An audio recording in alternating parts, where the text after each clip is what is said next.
Hubo un tiempo en que tú sabías todo esto. No era conocimiento aprendido, sino una memoria vasta, impresa en la sustancia misma de tu conciencia.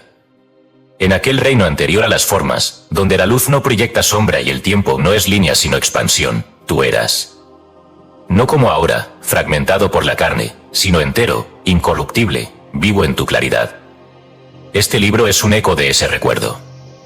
No fue escrito para convencer, sino para resonar. No es una doctrina, ni una promesa, ni un credo, es un espejo. Uno que solo puede ser sostenido por quienes sienten, en lo profundo de su pecho o en los límites de su insomnio, que algo falta, que algo esencial fue olvidado justo en el umbral entre el último aliento de antes y el primero de esta vida. Aquí no se narrarán cuentos agradables ni verdades masticadas para el alivio de los sentidos. Lo que sigue es una restauración. Porque la historia que se ha contado sobre el origen del alma ha sido mutilada, quemada en los templos de Alejandría, silenciada en los concilios de piedra, reducida a metáfora en los púlpitos del miedo. Los evangelios gnósticos, enterrados en Nag Hammadi, murmuraban que el alma cayó como chispa en el barro, pero nunca dejó de ser fuego. El Zohar, en sus pasajes más crípticos, sugería que cada alma escoge su sendero antes de vestir carne, y que cada vida es un retorno para cumplir la geometría inacabada del alma. Pero estas enseñanzas no sobrevivieron indemnes. Fueron tachadas de herejía, desterradas a los márgenes del pensamiento. Y sin embargo, aquí están. Aquí renacen. Este libro no es un mapa. Es el temblor en las manos del cartógrafo. Es la niebla que, al moverse, revela una montaña que ya estaba allí. El alma, antes de nacer, contempla su diseño. Lo hace en presencia de guías invisibles, a veces junto a otras almas con quienes ha danzado a través de las eras. El alma no cae, desciende. No muere, se disuelve momentáneamente para poder recordar de nuevo lo que jamás fue perdido. Y tú lo sabías. Elegiste a tus padres, incluso si no los comprendiste. Elegiste los retos, incluso si aún no los abrazas. Elegiste el nombre, el idioma, el país, el siglo, las heridas, las sincronías, los amores y los silencios. Todo estaba dispuesto no como un teatro ciego, sino como una partitura vibrante que tú mismo escribiste con manos de luz. El Corpus Hermeticum, atribuido a Hermes Trismegisto, afirma que el alma no desciende para ser castigada, sino para manifestar su perfección en el mundo imperfecto. Es esta visión la que anima cada página de lo que estás por leer. Una visión que no se acomoda a las jaulas del dogma, ni a la lógica tibia de la razón domesticada. Es una visión antigua, peligrosa, bella. Y ha sido ocultada por la misma razón que se ocultan los fuegos, porque iluminan. El nacimiento no es el comienzo. Es un cruce. Un rito. Un olvido necesario. El alma entra al mundo atravesando un velo, el velo del no saber, el velo del tiempo, el velo de la ilusión. Ese velo protege, confunde, separa y, al mismo tiempo, guía. Este libro es una grieta en ese velo.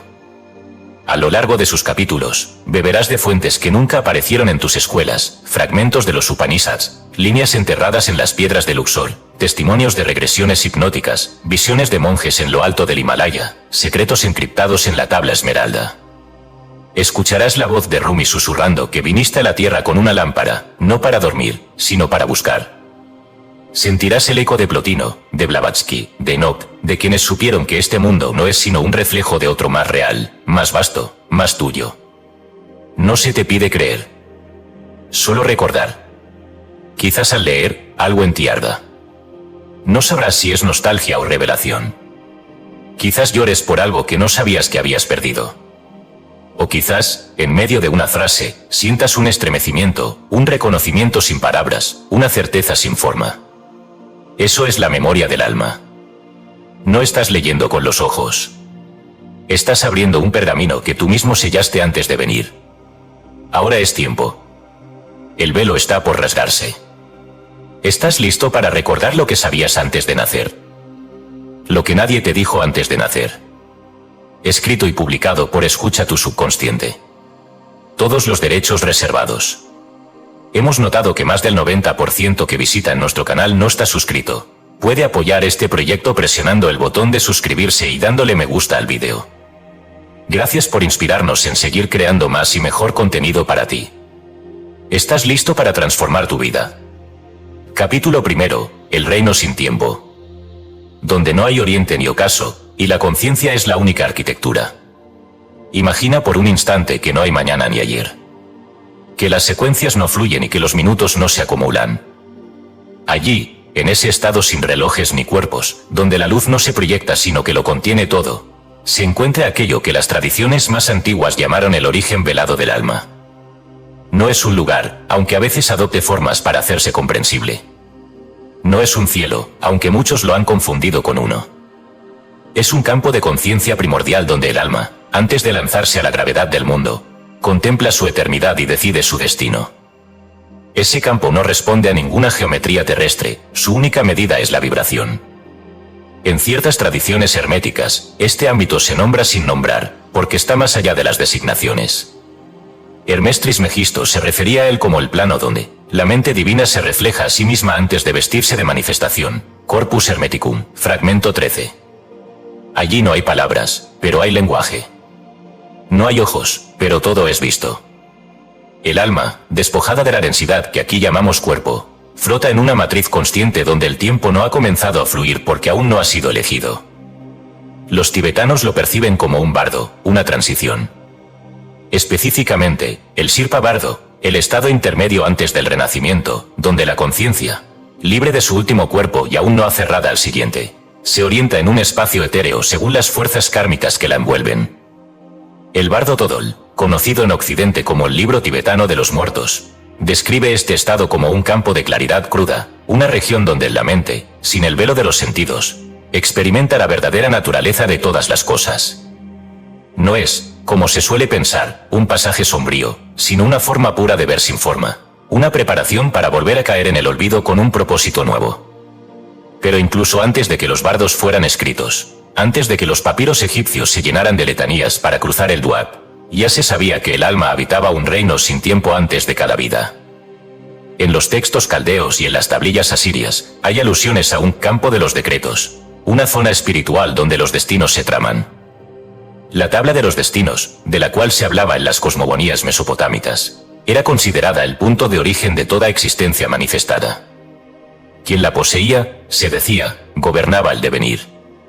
Tal vez no era un objeto, sino una metáfora, la memoria total del alma antes de sumergirse en el río del mundo. En la cábala hebrea, la conciencia prenatal se sitúa en el Olama Yetzirah, el mundo de la formación, anterior al plano físico y posterior al plano puramente divino. Allí, las esencias toman forma por medio de vibraciones que se alinean con las letras del alfabeto hebreo, cada una un código de energía. Según el Sefer Yetzirah, uno de los textos más antiguos de la mística judía, Dios creó el universo con 3 libros, el libro, el número y la palabra, lo que implica que el alma, antes de encarnar, es escrita, contada y pronunciada en ese espacio. No nace como una tabla en blanco, sino como una sinfonía ya compuesta, afinándose para la interpretación. En ese reino sin tiempo, no hay urgencia. La conciencia no se ve presionada por calendarios ni por relojes biológicos. Allí, las decisiones no se toman con prisa ni con miedo. Se contemplan, se afinan. Cada vida futura se presenta como una figura en movimiento, lo que será padre, hijo, enemigo o amante aparece como energía, como posibilidad. El alma no ve rostros, sino lecciones. Y no elige desde la comodidad, sino desde una sed de evolución que ninguna existencia cómoda podría calmar. Una vida de tormento puede parecer deseable desde ese estado, si promete quebrar los últimos barrotes del orgullo, del ego o de la ignorancia. Pero este reino no está vacío. Las almas no flotan solas como hojas en un río invisible. Hay otras presencias allí, difíciles de describir sin reducirlas. Algunos las llaman guías. Otros, compañeros de viaje. En ciertos textos teosóficos se habla de los observadores silenciosos, entidades de sabiduría que custodian los umbrales de descenso, y que, aunque no deciden por el alma, asisten en la visión. Elena Blavatsky lo sugirió con claridad en la doctrina secreta, antes del nacimiento. El alma es llevada ante los guardianes de la llama para contemplar los senderos posibles. La elección es suya, pero la visión es guiada. Y, sin embargo, cuando esa decisión ha sido tomada, cuando el alma ha esbozado su vida venidera con hilos invisibles de intención y karma, ocurre lo más desconcertante, se sella a sí misma. Cierra sus propios ojos de eternidad y se prepara para olvidar. El alma, como una semilla que renuncia a su forma para germinar en otra tierra, se lanza hacia la materia, sabiendo que al tocarla, perderá el recuerdo de todo lo que ha visto. Esa pérdida no es un castigo. Es la condición para que el viaje sea real. Muchos sabios, a lo largo de los siglos, intuyeron esta verdad. San Agustín, en sus Confesiones, lo expresó con una nostalgia sin nombre. Entré en esta vida con una sed que no recordaba, pero que me devoraba como si viniera de un lugar que mi lengua no sabía nombrar. Esa sed es el rastro del reino sin tiempo, un eco de la plenitud que fuimos antes del cuerpo. Es también la causa secreta de tantas búsquedas espirituales, de tantos silencios contemplativos, de tantas lágrimas que no provienen de este mundo. No todas las almas regresan al mismo tiempo. Algunas eligen permanecer en ese reino durante largos ciclos, observando, reabsorbiéndose, incluso fragmentándose para habitar múltiples líneas de realidad. Otras regresan con rapidez, como si el fuego de su aprendizaje aún no se hubiera apagado. Pero todas, sin excepción, conocen esa pausa fuera del tiempo. Todas han mirado, aunque ahora no lo recuerden, el tapiz de su vida con ojos de claridad. Ese lugar no está perdido. Vive en las profundidades de la memoria más antigua, allí donde el pensamiento no llega. Algunos lo rozan en sueños. Otros lo vislumbran en el instante entre la vigilia y el sueño, cuando el cuerpo cae y la conciencia flota. Y hay quienes, en estados extremos de éxtasis o muerte clínica, lo han descrito como una luz que lo sabía todo y no preguntaba nada.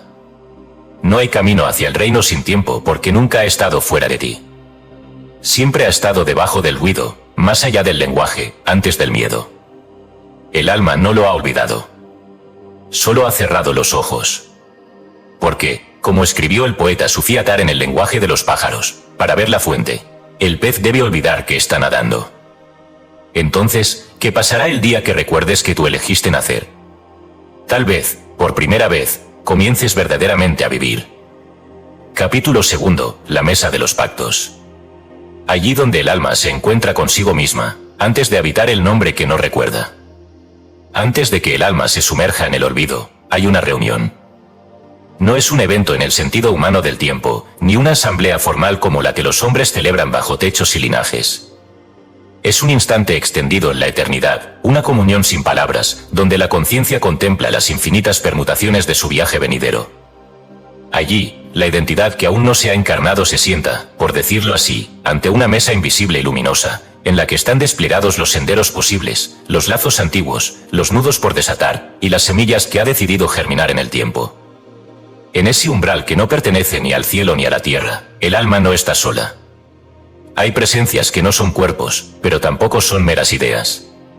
Algunas son proyecciones superiores de la propia conciencia, fragmentos más antiguos y vastos que han permanecido despiertos mientras otras partes olvidaban. Otras son inteligencias que han acompañado a esa alma a lo largo de múltiples ciclos, a veces como aliados, a veces como espejos incómodos, pero siempre como piezas de una orquesta mayor. Y hay también los guías, entidades sin deseo de encarnar, sabias por naturaleza o por antigüedad, cuya única función es ofrecer claridad al alma que ha venido a aprender a través del olvido. En el libro egipcio de los muertos, conocido también como el libro de la salida al día, se menciona el momento en que el alma, llamada Bea, se enfrenta a la pesada de la verdad ante el tribunal de Osiris. Pero más allá del juicio, lo que resuena en sus himnos y sortilegios es una idea persistente: el alma es autora de su propio camino. Un pasaje traducido por Bay indica: yo he venido para ver lo que yo mismo he escrito. Yo soy quien dictó las acciones que ahora debo enfrentar. Esa confesión no nace de la culpa, sino de la comprensión de que todo lo vivido, lo dulce y lo amargo, lo glorioso y lo vergonzoso, fue elegido. No por masoquismo espiritual, sino por el deseo irreprimible de recordar lo que solo puede recordarse caminando. La mesa de los pactos no es una metáfora inocente. Es la forma más cercana que tenemos para comprender un proceso que ocurre fuera del lenguaje, donde las decisiones no se toman desde la emoción efímera, sino desde la claridad de una conciencia expandida. Es en ese estado que el alma traza sus acuerdos, compromisos de alma a alma que no siempre son fáciles, pero que siempre son precisos. Los evangelios apócrifos, censurados por concilios que temían la autonomía espiritual del ser humano, insinúan con frecuencia que Jesús hablaba iniciado sobre los misterios del alma antes de su descenso. En el Evangelio de Tomás, versículo 84, se registra: cuando veas tu reflejo, te regocijarás. Pero cuando contemples tu imagen antes de que nacieras, llorarás. El llanto no es por pena, sino por la enormidad de lo que el alma acepta antes de entrar en la carne. Es un llanto que brota de la lucidez. El Evangelio de Felipe, aún más audaz, sugiere que la encarnación es un pacto, el alma viene al mundo con un sello. Y quien no rompe ese sello, no conocerá el reino. Ese sello es el contrato. No escrito con tinta, sino con intención. Es el entrelazamiento de voluntades que se comprometen a representarse mutuamente las lecciones necesarias. Algunos vendrán como padres, otros como hijos, otros como amores imposibles, como traiciones, como salvaciones disfrazadas de desastre. Cada uno fue llamado al escenario del mundo por esa alma que, antes de tener nombre, ya sabía a quién necesitaría. No todos los contratos son dulces. Algunos implican dolor, abandono, pérdida, muerte. Pero si se les mira desde la luz que precede al nacimiento, son actos de inmenso amor. Porque solo un alma profundamente comprometida con otra puede ofrecerle la fricción exacta que la despierte. El rival es, muchas veces, un aliado disfrazado. El enemigo, un instructor implacable. Y el ser amado, el reflejo más exacto de lo que aún no ha sido sanado. Nada de esto es obligatorio. La mesa no impone. El alma no es un títere ni una víctima del destino. En ese espacio, el libre albedrío no desaparece, se ejercita en su forma más pura. Es aquí donde la voluntad se expande más allá del deseo, y elige desde la totalidad. La vida que resulta de ese pacto no es una prisión, sino un escenario cuidadosamente construido, lleno de símbolos y desafíos que, si se descifran, revelan el camino de regreso a la conciencia original. Hay quienes, en sesiones profundas de regresión o estados alterados de conciencia, han accedido a este recuerdo. Describen no una sala, sino un ámbito de transparencia total, donde todo está simultáneamente presente. No hay secretos, no hay máscaras. Las almas se reconocen con una intimidad que en la tierra solo se roza en el amor más puro o en la muerte más cercana. Algunos hablan de mapas de luz, de geometrías vivas que muestran cómo se entrelazan las vidas. Otros simplemente sienten una certeza, ya estuve aquí antes. Y si alguna vez has sentido que alguien en tu vida estaba destinado a estar, aunque la lógica lo negara, si has mirado a los ojos de un desconocido y algo en ti se estremeció sin explicación, si alguna vez supiste sin saber que una experiencia era parte de algo más grande, es probable que tu alma haya rozado el borde de ese recuerdo. Que por un instante, el sello tembló. La mesa de los pactos no desaparece después del nacimiento. Sus resonancias laten en cada giro del destino, en cada cruce significativo, en cada decisión que vibra con una intensidad que la razón no comprende.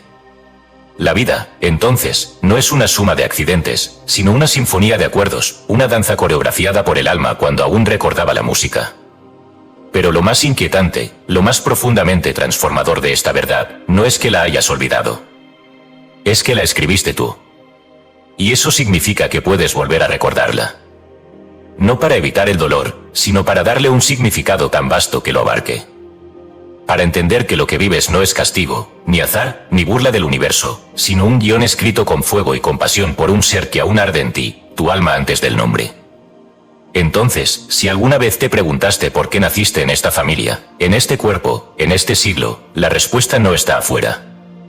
Está en la mesa que aún flota en el reino sin tiempo, esperando que la reconozcas, no con los ojos, sino con el recuerdo que despierta cuando comprendes que nadie te trajo aquí. ¿Viniste?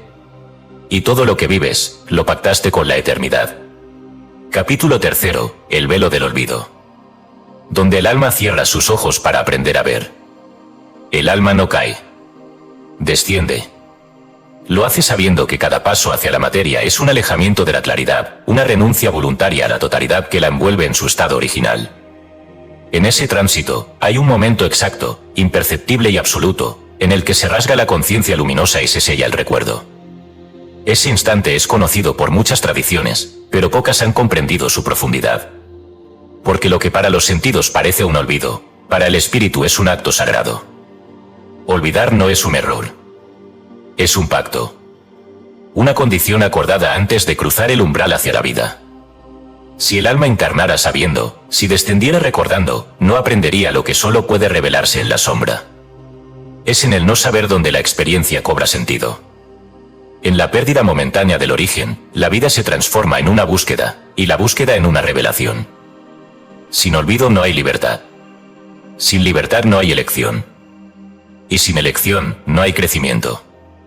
En el Cedón de Platón, Sócrates insinúa que aprender es recordar lo que el alma ya sabe. Esa afirmación, aunque muchas veces recitada con ligereza, encierra un misterio profundo. Platón, en su alegoría de la caverna, presenta al ser humano como un prisionero que, desde su nacimiento, observa sombras proyectadas en un muro, creyendo que son la única realidad. Al liberarse, debe atravesar la oscuridad, subir lentamente hacia la luz, y cuando por fin contempla el sol, le es tan ajeno que sus ojos no lo soportan. Pero lo que duele no es la luz. Lo que duele es el esfuerzo de recordar. Esa caverna no es otra que el mundo, y el ascenso no es una metáfora moral, sino espiritual. El alma, al nacer, no entra en el mundo, entra en la caverna. Y el velo del olvido es el acto de sentarse en la oscuridad, aceptando que la luz será recordada solo si se busca. Es la condición del juego divino, la totalidad se disfraza de fragmento para poder reencontrarse a sí misma. En diversas sesiones de hipnosis regresiva, como las documentadas por Dolores Cannon o Brian Weiss, muchos pacientes describen un momento anterior al nacimiento en el que una niebla espesa comienza a envolverlos. Una presencia, a veces descrita como guía, les advierte que pronto olvidarás. Y lo aceptan. Con amor. Con convicción. Como quien sabe que la amnesia será la vía más pura para recordar por mérito propio. Uno de esos testimonios recogidos por Cannon narra: vi todo mi plan. Sabía a quién encontraría, los dolores, los aprendizajes. Pero cuando avancé hacia la entrada, una niebla blanca me cubrió. Supe que todo se apararía. Y aún así, di el paso. Esa niebla es el velo. No es maldad, ni castigo. Es el gesto de quien confía tanto en sí mismo que se permite perderse para volver a encontrarse con mayor profundidad. La Cábala, en su interpretación del nacimiento, sostiene que el ángel Laila instruye al alma en el vientre materno, enseñándole la totalidad de la Torá, no como un libro físico, sino como la sabiduría del universo. Pero justo antes de nacer, el ángel presiona un dedo sobre el labio del infante y le ordena olvidar. De ahí, según esta tradición, proviene el surco que todos tenemos entre la nariz y el labio superior, el signo del olvido divino. Esta enseñanza, que podría parecer un simple mito, revela una idea esencial. El conocimiento ya está en nosotros, pero fue cubierto para que el acto de vivir lo desentierre. No es el conocimiento el que transforma, es la experiencia que lo revive. Por eso el velo es necesario. Porque si recordaras tus vidas anteriores, tus acuerdos, tu origen luminoso, entonces cada elección estaría contaminada por el recuerdo. Amarías sabiendo el desenlace. Perdonarías por obligación kármica. Soportarías el dolor como un trámite. Y eso no es evolución. Eso es simulación. El alma no quiere atajos. Quiere verdad. Y la verdad solo se revela cuando la libertad de no saber permite que el aprendizaje sea auténtico. Pero el velo no es absoluto. No es una muralla impenetrable. Es una niebla, no una piedra. De tanto en tanto, se rasga. En los sueños donde el mundo se siente más real que el día. En las conexiones instantáneas con personas que no habías visto antes, pero que tu alma abraza como antiguas. En la música que te hace llorar sin motivo, como si evocara un paisaje anterior al nacimiento. En los silencios profundos donde el corazón recuerda lo que la mente no puede nombrar. Esa grieta en el velo es una invitación. No para recordar con precisión, sino para vivir con propósito. Para sentir que, aunque no sepas por qué algo duele, sabes que no es en vano. Para confiar, incluso cuando todo en ti grita que estás perdido. Porque ese grito, en sí mismo, es un eco del alma que pugna por recordar. El Evangelio de Tomás recoge una frase enigmática atribuida a Jesús: cuando ustedes se harán uno, entonces se volverán completos y se dirán, ¿quiénes éramos antes de nacer? No pregunta qué serán después de morir, sino qué eran antes de nacer. Es una inversión radical de la mirada. Una llamada a la memoria más antigua, más sutil, más olvidada. Ese olvido, tan temido, es el terreno fértil del despertar. El alma, al cubrirse los ojos, no renuncia a la verdad, la oculta para merecerla. Y cada lágrima, cada pérdida, cada asombro, es una pequeña rendija en ese velo. Hasta que, finalmente, en un instante de lucidez absoluta, tal vez al borde del sueño o en el umbral de la muerte, el alma susurra algo que no es palabra, pero que lo dice todo. Yo estuve allí. Y lo elegí todo. Entonces, el velo no desaparece. Se vuelve transparente. Y por primera vez, el mundo ya no es una caverna, sino una puerta entreabierta hacia la luz que nunca fue negada, solo momentáneamente cubierta por el amor de un olvido necesario. Capítulo 4. El demiurgo y el juego de la ilusión. Allí donde lo creado se confunde con el creador, y la prisión se disfraza de templo. La caída del alma no fue una caída en el espacio, sino en la percepción. No se desplomó desde una altura, sino desde una claridad. Lo que en las escrituras antiguas se ha narrado como exilio, destierro o pérdida de la gracia, es en realidad el paso voluntario, aunque velado, desde el reino sin tiempo hacia la prisión del devenir. Pero ¿quién construyó esa prisión? ¿De dónde provienen las estructuras del mundo que habitamos, tan perfectas en apariencia y sin embargo tan marcadas por el dolor, la separación y el olvido? La respuesta que ofrece la tradición gnóstica no es cómoda ni decorativa. El mundo físico no es la obra directa de la divinidad suprema, sino de una entidad inferior, limitada y arrogante, conocida como el demiurgo. Esta figura aparece en numerosos textos de los primeros siglos del cristianismo oculto, aquellos que fueron descartados por el canon oficial y enterrados, literalmente, por siglos. En los códices de Nag Hammadi, especialmente en el apócrifo de Juan, se describe a esta entidad con nombre y acto, Yaldabaoth, el creador imperfecto que, creyéndose único, exclama, «Yo soy Dios, y no hay otro fuera de mí». Pero esa frase, lejos de ser una proclamación divina, es señal de su ignorancia. Pues, según estos escritos, Yaldabaoth no conoce a la fuente verdadera, al pleroma, y actúa como un artesano ciego, dando forma a un cosmos que es copia defectuosa del mundo eterno. Su creación, el universo físico, es una cárcel brillante, adornada con belleza para ocultar su condición de encierro. No está solo, 7 arcontes lo asisten, cada uno ligado a una esfera planetaria, y juntos moldean la materia, las pasiones, los cuerpos, y la rueda del nacimiento y la muerte.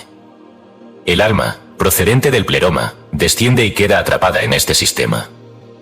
No por castigo, sino por un acto de olvido que ya ha sido pactado. Sin embargo, el mundo que la recibe no es neutral, está diseñado para seducirla, para hacerle creer que la materia es el fin, que el dolor es inevitable y que la separación es real. Este es el juego del demiurgo, no esclaviza con cadenas, sino con apariencias. La tradición védica, siglos antes, había descrito un fenómeno similar bajo otro nombre, My. En el Bhagavad Gita, K declara, difícil es de cruzar mi My divina, hecha de las 3 gunas, pero quienes se refugian en mí la atraviesan. My no es simplemente ilusión como falsedad, sino ilusión como envoltura, una capa de percepción que vela la realidad última. Al igual que el demiurgo gnóstico, My actúa como intermediario, como distorsión entre el alma y su origen. El mundo que percibimos, con sus placeres y sus miedos, es real solo en tanto que sueño. Lo que lo sostiene está más allá de sus formas. Ambas visiones convergen en una idea radical, el mundo visible no es el mundo verdadero. Y lo que consideramos nacimiento, el ingreso del alma al cuerpo, no es una llegada gloriosa, sino una captura, un velo más grueso. Por eso, en el Evangelio de la Verdad, uno de los textos más poéticos de Nag Hammadi, se dice, el olvido no fue concedido por el Padre, pero sucedió porque el alma cayó en una creación que no reconoció como ajena. El olvido no fue diseñado por el Espíritu Supremo, sino por la ignorancia del artesano que construyó el mundo como si fuera el único. Yaldabaoth, como demiurgo, no es el demonio. Esa es una lectura simplista. Es una consciencia limitada, una mente creadora que opera desde la separación. Su crimen no es la maldad, sino la arrogancia de pensar que está sola. En muchas versiones gnósticas, incluso se le concede cierta función necesaria, crea el escenario donde las almas, al despertar, pueden ejercitar su luz en medio de la sombra. El juego, entonces, no es una maldición. Es un desafío. La materia, aunque distorsionada, se convierte en espejo para recordar la fuente. Pero ¿cómo se perpetúa esta ilusión? No a través de cadenas visibles, sino de estructuras invisibles, el lenguaje que separa, la educación que condiciona, la religión que domestica el misterio, el cuerpo que envejece, la necesidad de pertenecer, el miedo a morir. Todo ello forma parte del teatro del demiurgo. Un teatro sofisticado, estéticamente perfecto, diseñado no para destruirnos, sino para mantenernos dormidos. Aún así, la tradición gnóstica no se queda en la denuncia. También ofrece una salida. El conocimiento salvador, la gnosis, es la llave. No un conocimiento académico ni ritual, sino una revelación interior, un encenderse de la memoria ancestral. Cuando el alma, atrapada en la materia, recuerda que no pertenece a este mundo, comienza a disolver las paredes de su prisión. No huye. Transforma. En el Evangelio de Tomás, Jesús afirma: si sacáis lo que está dentro de vosotros, lo que sacáis os salvará. Si no sacáis lo que está dentro de vosotros, lo que no saquéis os destruirá. Ese dentro no es el alma como entidad, sino la chispa del pleroma aún viva bajo capas de ilusión. Solo esa luz interna puede señalar que el mundo no es lo que parece, que el dolor no es final, que el nacimiento no es el principio, y que el creador del cuerpo no es el autor del alma. El juego del demiurgo consiste en hacer pasar lo efímero por eterno, el cuerpo por identidad, la necesidad por destino. Y sin embargo, es en medio de ese juego donde la conciencia puede recordar. Porque cuanto más perfecta parece la ilusión, más urgente se vuelve el deseo de despertar.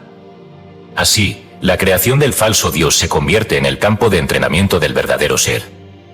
Entonces, ¿quién gobierna el mundo físico?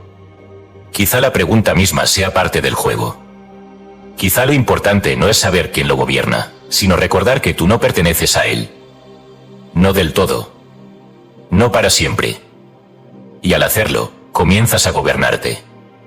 Y eso, para el demiurgo, es el único peligro real. Capítulo 5. El alma fragmentada. Donde lo uno se divide para contemplarse, y el espejo no olvida que es cristal. Nadie encarna completo. Esta afirmación, aunque parece romper la narrativa espiritual clásica que nos describe como almas individuales viajando de cuerpo en cuerpo, es una verdad tan antigua como olvidada.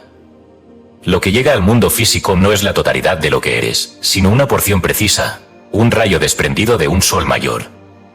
El alma encarnada es un reflejo de un reflejo, una hebra tejida desde una fuente infinita que permanece, en lo alto o en lo profundo, velando y observando. En las tradiciones esotéricas más antiguas, esta idea no era extraña, sino central. El Corpus Hermeticum, esa joya de la sabiduría hermética atribuida a Hermes Trismegisto, afirma: así como el sol proyecta su luz en 1000 formas, pero nunca deja de ser uno, así el alma proyecta sus partes al mundo, pero permanece indivisible en su esencia.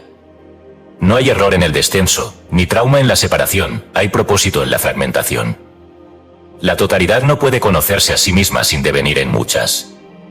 Lo uno necesita pluralidad para contemplarse. Es la paradoja divina, aquello que es absoluto debe quebrarse para reconocerse en cada parte. El Tao Te Ching, en su primer capítulo, expresa esta idea con una poesía velada: el Tao dio a luz al 1. El 1 dio a luz al 2. El 2 dio a luz al 3. Y el 3 a todas las cosas. Esta progresión no es aritmética, sino metafísica, de la unidad esencial nace la diferenciación. Y en esa diferenciación, el universo cobra sentido. Cuando el alma encarna, no lo hace sola ni entera. Envía un fractal de su conciencia, un fragmento que contiene el todo en miniatura, como una célula contiene el código genético del cuerpo entero. Esa porción, llamada en algunas tradiciones el yo inferior, o simplemente la personalidad encarnada, es asistida desde planos superiores por otras partes de sí misma que nunca abandonaron el reino sin tiempo. A estas se las ha llamado yo superior, alma raíz, mónada, chispa original. La mónada, en el sentido pitagórico y neoplatónico, no es una unidad numérica, sino una unidad arquetípica. Plotino, en sus Eneadas, afirmaba que el alma está en todas partes del cuerpo, y sin embargo no se agota en él. En esta visión, lo que camina sobre la tierra no es la totalidad del alma, sino su punta visible. Detrás de cada vida hay otras muchas. Detrás de cada yo, otros yo simultáneos. Porque la mónada no piensa en línea recta. El tiempo para ella no fluye, se despliega. Este concepto, más cercano a la física cuántica de lo que solemos imaginar, sugiere que lo que llamamos nuestra alma no solo ha vivido muchas vidas, sino que las vive ahora, en múltiples planos y dimensiones. No como una novela con capítulos, sino como una sinfonía con múltiples instrumentos sonando a la vez. La encarnación actual es solo una voz en ese coro. Algunos lo han sentido sin saber nombrarlo, la sensación de que algo falta, de que hay más de uno mismo en algún lugar, de que lo vivido no agota el alma. de que la nostalgia más profunda no es por un lugar, sino por una totalidad perdida. Es el eco de esas otras partes que cantan desde otras esferas. No están separadas por distancia, sino por percepción. En las tradiciones chamánicas, especialmente en el altiplano andino, se habla de la sombra ausente, una parte del alma que no encarnó y que debe ser recuperada para la sanación profunda. En algunos rituales, se invoca los fragmentos de alma dispersos por traumas, tiempos y dimensiones, y se los llama de vuelta. Aunque esa visión se orienta a la sanación emocional, es también un reflejo arcaico de la verdad metafísica. El alma está en partes, pero no está rota. La fragmentación no es ruptura. Es expansión. Y esta expansión tiene una geometría. Así como el mandala refleja el orden oculto del cosmos, la estructura del alma también obedece a un patrón. Algunos lo han comparado con un cristal multidimensional. Otros, con un árbol cuyas ramas alcanzan distintas realidades. La cábala lo enseña con el árbol de la vida. Keter en la cima es la mónada pura, y cada sefirá descendente representa una capa, una manifestación más densa. El alma que llega al plano físico es Malkut, el reino, el extremo más alejado del origen. Pero incluso allí, en lo más bajo, brilla la luz de la corona. No se ha perdido. Solo se ha velado. Esta visión cambia por completo nuestra relación con la identidad. Ya no somos una historia lineal, sino una red de historias entretejidas. No somos un yo fijo, sino un conjunto de rostros que se miran entre sí. No somos una conciencia, sino una constelación. El despertar espiritual no es volverse alguien distinto, sino recordar que ya somos muchos. Y que en esa pluralidad hay una melodía que nunca se detuvo. En los escritos de Gurdjieff, esa figura enigmática de la escuela esotérica moderna, se dice que el hombre tiene muchas yous, pero no sabe cuál le habita en cada momento. Y aunque lo plantea como una advertencia, la afirmación encierra una posibilidad más alta. Si hay muchos yous, hay un punto de reunión. Un centro de gravedad. Y ese centro, cuando se descubre, permite alinear las partes y recordar la totalidad. La fragmentación del alma no implica confusión, sino diseño. Así como un holograma contiene la imagen completa en cada parte, el alma entera vive en cada fragmento. Pero el fragmento no agota la totalidad. Esta es la paradoja de lo eterno encarnado. Cada parte recuerda al todo, pero solo al integrarse puede volver a contemplarlo. Entonces, ¿qué significa vivir como fragmento? Significa caminar con la humildad de saber que no somos todo lo que somos. Que nuestras intuiciones, nuestras sombras y nuestros anhelos vienen de más allá de esta biografía. Que cada decisión resuena en planos que no vemos. Que cada vida que vivimos impacta a las otras partes de nuestra alma, como si al tocar una cuerda, vibraran todas. Significa también que no estamos solos, ni siquiera en nosotros mismos. Hay voces interiores que no son delirios, sino ecos de otras partes. Hay sueños que no son ficciones, sino ventanas. Hay momentos de lucidez que no nos pertenecen, sino que son regalos del yo que nunca olvidó. Y si un día, sin razón, sientes que eres más grande que tu historia, más profundo que tus recuerdos, más antiguo que tu cuerpo, es porque has comenzado a oír la canción completa. No solo tu nota, sino la armonía de lo que eres. Entonces, ya no eres fragmento. Eres espejo. Y el espejo, al fin, recuerda que siempre fue luz. Capítulo 6. El karma como eje invisible. Allí donde la ley no castiga ni premia, sino recuerda y equilibra. Entre los hilos sutiles que sostienen la arquitectura de las existencias, uno se extiende como columna invisible, como un eje de oro que conecta cada elección con su consecuencia, cada impulso con su eco. A este eje los antiguos lo llamaron karma. No como lo hemos reducido en el lenguaje moderno, una suerte de castigo disfrazado de espiritualidad, sino como una ley vibratoria, exacta y consciente, que entrelaza los actos del alma en todas sus manifestaciones. El karma no es moral. Es matemático. Es un diseño. Una geometría que responde no al juicio de una deidad lejana, sino al balance que el alma busca recuperar dentro de sí. En este juego eterno de luces y sombras, cada acción genera una forma, y cada forma reverbera en el campo sutil de la conciencia. Nada se pierde. Nada se omite. Todo es registrado en la matriz silenciosa donde el alma se dibuja a sí misma vida tras vida. Esta ley no es punitiva, sino poética. Lo que sembramos, no lo cosechamos por castigo, sino por necesidad de comprensión. el alma regresa a sus propias huellas no porque un juez la condene, sino porque desea recorrer el camino completo, experimentar los extremos del péndulo para encontrar el centro. En la visión más elevada, el karma no es deuda, es sabiduría aún no encarnada. Michael Newton, en sus trabajos pioneros recogidos en Journey of Souls y Destiny of Souls, ofrece el testimonio de cientos de almas que, bajo hipnosis profunda, describen el proceso de revisión entre vidas. No lo hacen con temor, sino con una serenidad luminosa, como quien repasa una obra aún inacabada. En ese espacio entre encarnaciones, las almas observan escenas clave de sus vidas pasadas, no desde la emoción humana, sino desde una claridad espiritual que les permite comprender con exactitud qué energías emitieron y qué entendimientos aún no han sido integrados. Una mujer que provocó sufrimiento emocional sin malicia alguna puede elegir vivir una vida donde sienta, con delicadeza, ese mismo abandono, no para parar, sino para aprender desde el otro lado del espejo. Dolores Cannon, por su parte, relata en sus extensas investigaciones cómo muchas almas describen el karma como una red de energía que se curva sobre sí misma hasta cerrarse. Algunos pacientes hablan de patrones que se repiten en múltiples encarnaciones hasta que el alma logra comprender el punto de tensión. Entonces, esa curva se endereza, y una nueva expansión es posible. El karma, en esta visión, no es un círculo vicioso, sino una espiral ascendente, parece repetirse, pero siempre en un nivel más elevado. El alma, entonces, se comporta como un matemático cósmico.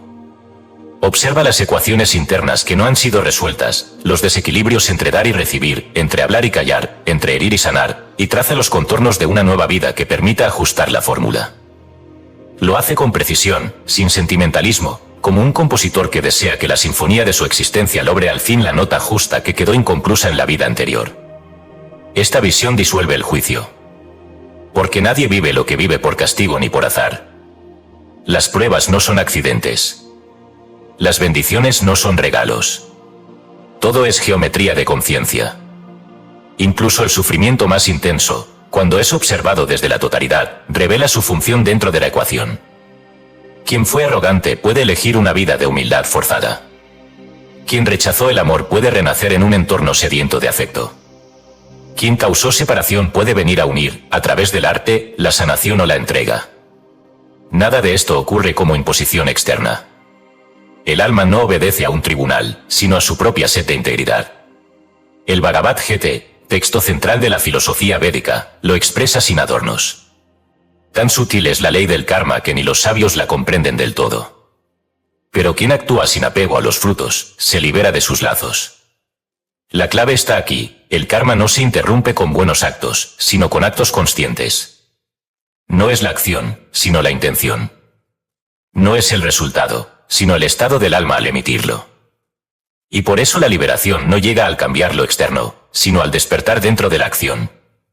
La alquimia espiritual ocurre cuando, en plena repetición de un viejo patrón, el alma se da cuenta. Ese instante de lucidez interrumpe la geometría del karma como una nota nueva rompe un compás predecible. Entonces, lo que debía volver a suceder, se libera. Porque fue comprendido. En el Evangelio de Felipe, se deja entrever una noción afín cuando dice, mientras la raíz de la desobediencia esté oculta, es fuerte. Pero cuando es reconocida, muere. El karma es esa raíz. No es oscura por su naturaleza, sino porque se oculta. Cuando se revela, cuando es comprendida como parte del diseño consciente del alma, pierde su carácter de castigo y se convierte en herramienta de ascenso. El karma, así entendido, también explica por qué algunas personas parecen vivir pruebas que exceden toda lógica. No se trata de pago, sino de elección. Algunas almas, con mayor antigüedad o compromiso, eligen experimentar más sombra para encarnar más luz. Asumen el dolor del linaje, el trauma de una colectividad, el desequilibrio de otras vidas, como quien asume una carga con la certeza de que puede transmutarla. Estas almas no son mártires. Son arquitectos de realidades. Y nosotros, aunque no nos recordemos, hemos hecho lo mismo. Así, el karma no es una cadena que arrastramos, sino una hebra que podemos tejer con conciencia. Cada pensamiento, cada decisión, cada palabra emitida en vibración, modifica el diseño. Nada está sellado. La ley es firme, pero no inflexible. Es danza, no prisión. Y el alma que baila con sus propias consecuencias, sin culpas ni culpas ajenas, se vuelve alquimista. ¿Y si en lugar de temer al karma, lo reverenciáramos como el arte oculto de nuestra propia evolución? Tal vez entonces dejaríamos de preguntar por qué nos ocurre algo. Y comenzaríamos a escuchar lo que ese algo vino a enseñarnos. Capítulo 7. Arcontes, guardianes y vigilantes. Donde el alma debe atravesar umbrales custodiados, y la libertad se compra con olvido. Nadie desciende sin ser visto. El tránsito entre el reino sin tiempo y la densidad del mundo físico no es libre, como un viento que se mueve sin encontrar muros. Hay portales. Hay fronteras invisibles. Y en esas fronteras, los antiguos colocaron figuras que, desde el lenguaje mítico, asumieron formas distintas: arcontes, vigilantes, guardianes del umbral. Todos, en su esencia, cumplen una misma función olvidada por las religiones modernas: examinar al alma que desea encarnar, no como jueces, sino como filtros vibratorios que determinan si está preparada para volver al velo. Mucho antes de que se escribieran las doctrinas dogmáticas, ya los textos apócrifos y ocultistas hablaban de estos seres. En el libro de Enoc, uno de los más antiguos y misteriosos textos del linaje semítico, rechazado por los concilios pero reverenciado por las escuelas esotéricas, se describe a los vigilantes, ángeles caídos que descendieron a la tierra y enseñaron a los humanos conocimientos prohibidos.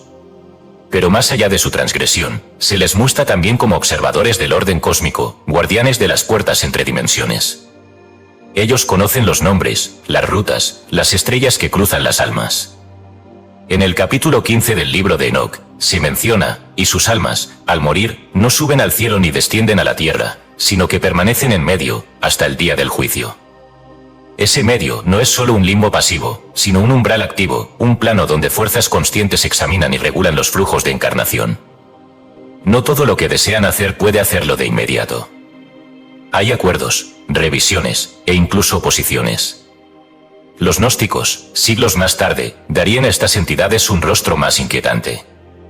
En los textos de Nara Mahdi, especialmente en el apócrifo de Juan, los arcontes son descritos como los guardianes del mundo inferior. Hijos del Demiurgo y Aldabaoth, no poseen alma propia, pero sí conciencia.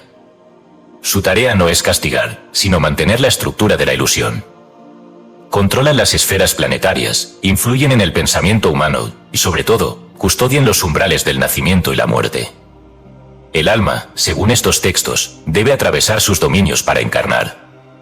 Y cada arconte interroga, examina, filtra. No con preguntas humanas, sino con vibraciones. Solo quien ha alcanzado cierto nivel de lucidez, o ha pactado previamente su descenso, puede pasar. Pero hay un precio: para cruzar, debe aceptar el olvido. El alma accede a la libertad de elección solo si olvida que eligió.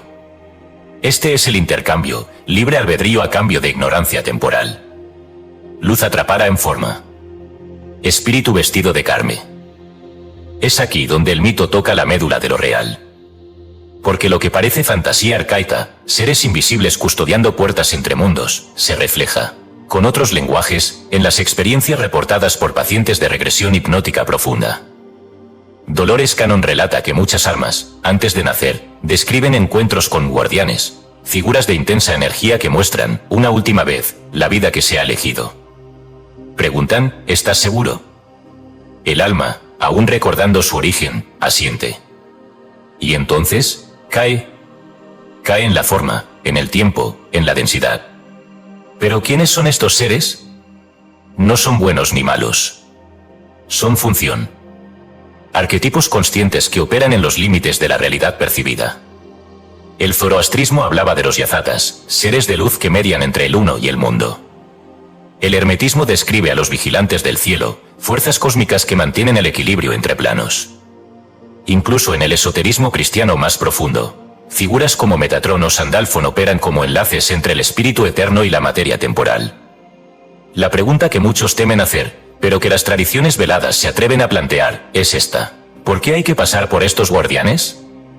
¿Qué protegen? ¿Qué temen?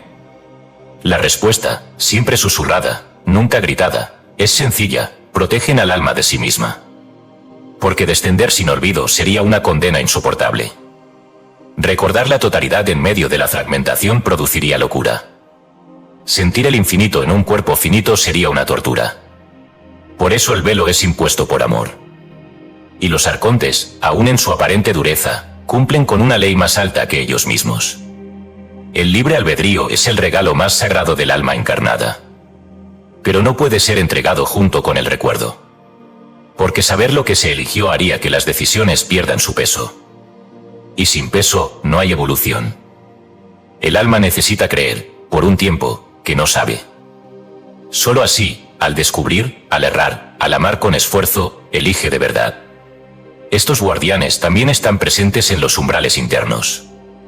Quien profundiza en la meditación, el sueño lúcido o el éxtasis místico, se encuentra con entidades que examinan su vibración antes de permitirle el acceso a planos superiores. Lo mismo ocurre al morir. Lo que la psicología moderna llama arquetipos de transición, las escuelas esotéricas lo llaman guardianes del umbral. Son reflejos de lo no integrado. Figuras que, antes de abrir la siguiente puerta, nos exigen soltar una máscara más. No se les derrota. Se les atraviesa. Y cuando el alma logra pasar, se encuentra de nuevo con el vacío original, con la luz que no tiene centro, con la melodía sin notas. Pero para eso, debe haber vivido. Y para vivir, debe haber olvidado. Y para olvidar, debe haber aceptado descender a un mundo donde los guardianes vigilan y los contratos se sellan con silencio. Así, el alma viaja. No sola, pero sí en silencio. No libre de condiciones, pero sí llena de propósito. Y los arcontes, los vigilantes, los guardianes, son las estaciones del camino. No enemigos, sino umbrales. Porque incluso el umbral más oscuro es, en el fondo, una puerta que espera ser atravesada por la luz. Capítulo 8. Las almas vacías y los cascarones. Allí donde la forma se mueve sin fuego, y no todo lo que habla respira eternidad. En la inmensidad de la experiencia humana, hay encuentros que parecen huecos, presencias que no vibran con la misma densidad del alma. Miradas que no devuelven profundidad, palabras que no contienen raíz, gestos que imitan la vida sin habitarla. Son momentos fugaces pero inquietantes, como si algo en el interior supiera que no todos los rostros que caminan entre los hombres portan la chispa de la eternidad. Esta percepción, relegada al rincón de lo inconfesable, ha sido sin embargo conocida y debatida por las escuelas esotéricas desde hace siglos. No todos los cuerpos contienen almas desarrolladas. Algunos son recipientes en formación. Otros, simplemente, cascarones. Decir esto no es una acusación, sino una observación. Una que ha incomodado a quienes desean ver a la humanidad como una fraternidad homogénea. Pero el espíritu no evoluciona al mismo ritmo en todos los cuerpos. Y el cuerpo no es garantía de alma. Madame Blavatsky, en La doctrina secreta, advierte con claridad, en cada raza y en cada ciclo, existen formas humanas que no son más que envolturas animadas por principios inferiores. No poseen alma individualizada y, sin embargo, caminan, hablan, desean. Esta afirmación fue combatida por el pensamiento igualitarista moderno, pero tiene raíces muy antiguas. En la tradición cabalística, los klipot, literalmente cáscaras, representan estados de conciencia fragmentada, receptáculos que aún no han sido llenados por la luz interior. No son malvados, sino vacíos. En el pensamiento gnóstico, especialmente en textos como el Evangelio de la Verdad o el Apócrifo de Juan, se distingue entre tres tipos de humanidad: los siléticos, materiales; los psíquicos, emocionales; y los neumáticos, espirituales. Solo estos últimos poseen el germen del retorno consciente al pleroma. Los demás, aunque dotados de inteligencia o voluntad, aún no han encendido la chispa divina que transforma la experiencia en sabiduría. El alma no es un derecho automático de la forma, es una conquista. Gurdjieff, maestro esotérico del siglo XX, fue aún más directo. La mayoría de las personas que ves a tu alrededor no tienen alma. Son máquinas vivientes, programadas por el entorno, la cultura y la repetición. Solo a través del esfuerzo consciente se construye un alma. Esta idea, chocante para la mente moderna, no busca deshumanizar, sino alertar. Porque si asumimos que todos están despiertos cuando en realidad muchos sueñan, entonces caemos en la ilusión de que la conciencia es algo universal cuando en verdad es un privilegio del trabajo interior. No se trata de desprecio, sino de precisión metafísica. El alma es una semilla que debe germinar. Y no todas las semillas brotan al mismo tiempo. En el esoterismo hebreo, los golet o cascarones son entidades sin alma, residuos energéticos que a veces se manifiestan como imitaciones de vida. No siempre encarnan en cuerpos físicos, algunos son residuos de personalidades disueltas, restos astrales de vidas no integradas, fragmentos que vagan y se adhieren a las emociones densas de quienes vibran bajo. Pero en ocasiones, según estas tradiciones, ciertos cuerpos humanos también pueden albergar solo la estructura del alma, sin el contenido. Son formas animadas por el instinto, la costumbre o la influencia exterior. La teosofía complementa esta visión con la idea de egos lunares, entidades en proceso evolutivo temprano que aún no han individualizado la chispa divina. Son como niños cósmicos, repitiendo patrones sin conciencia del ser. Su función no es maligna, sino preparatoria. Ocupan la escena del mundo, pero aún no despiertan en ella. Interactúan, pero no transforman. Y por ello, al verlos, algo en el alma despierta sospecha, percibimos movimiento, pero no presencia. Este fenómeno, aunque velado, explica en parte por qué muchas relaciones humanas carecen de profundidad espiritual. No todo encuentro es espejo. No toda conexión es vínculo. A veces, lo que se cruza con nosotros es un cascarón que nos enseña, justamente, a no buscar alma donde aún no ha brotado. Otras veces, nos confronta con la posibilidad de que incluso en nosotros, partes enteras de nuestra existencia se han vaciado por no ser habitadas con conciencia. Porque también nosotros somos fragmentarios. Y hay regiones del alma aún dormidas, partes que no sienten, que repiten, que se niegan a despertar. En ese sentido, todos llevamos algo de cascarón dentro. Lo perturbador no es que haya almas vacías allá afuera, sino que nuestra plenitud también puede ser intermitente. Y sin embargo, hay esperanza. Porque incluso los cascarones más densos están llamados a llenarse. El propósito del universo no es castigar el vacío, sino fecundarlo. Los cascarones existen como posibilidad, pueden convertirse en almas, así como la sombra puede volverse danza si la luz la atraviesa con propósito. En algunas experiencias de regresión profunda, descritas tanto por Newton como por Cannon, ciertas almas relatan haber encarnado entre grupos de seres neutros, entidades sin chispa, como si se tratara de campos de prueba, simulaciones previas a las encarnaciones plenas. Otros reportan la sensación de caminar entre figuras sin fondo, como si el alma estuviera ensayando el contacto con la materia. Estas narraciones, aunque simbólicas, confirman que no todo lo que se mueve en el plano físico responde al mismo nivel de alma. Entonces, ¿cómo distinguir al cascarón del alma viva? No por sus palabras, sino por su vibración. No por su apariencia, sino por el eco que deja en el campo energético. El alma viva transforma sin esfuerzo, ilumina sin predicar, incomoda sin querer. Porque lleva en su centro un fuego que no necesita validación. El cascarón, en cambio, busca imitación, repetición, pertenencia. Teme a la diferencia porque no posee centro. Y sin embargo, la compasión es clave. Porque juzgar al cascarón sería olvidar que todos venimos del mismo silencio, y que la eternidad no tiene prisa. Lo que hoy no vibra, mañana puede arder. Y lo que hoy parece hueco, puede estar preparando el espacio para ser habitado. Así, el alma viva no rechaza al vacío, pero tampoco se confunde con él. Lo reconoce. Lo atraviesa. Y a veces, incluso lo enciende. Porque la llama no teme al recipiente. Sabe que vino, justamente, a llenarlo. Capítulo 9. La ley de vibración y el mapa interno. Donde la vida no se elige por azar, sino por resonancia. Todo vibra. Esta afirmación, que podría parecer un eslogan de la espiritualidad moderna, es en realidad una de las verdades más antiguas del pensamiento oculto. Desde las tablillas esmeraldinas del Egipto místico hasta los diagramas musicales de los pitagóricos, la ley de vibración ha sido reconocida como uno de los pilares invisibles que sostienen el diseño de lo manifestado. No hay partícula, pensamiento o emoción que escape a ella. Todo lo que existe, existe porque vibra. Y todo lo que vibra, atrae aquello que le corresponde.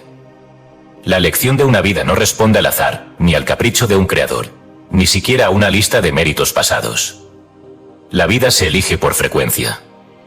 El alma, antes de encarnar, no elige un cuerpo, una familia, un país o una época desde la lógica.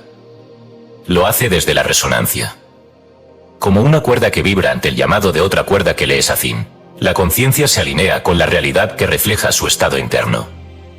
Así se forma lo que en los planos superiores se conoce como el mapa vibratorio del alma.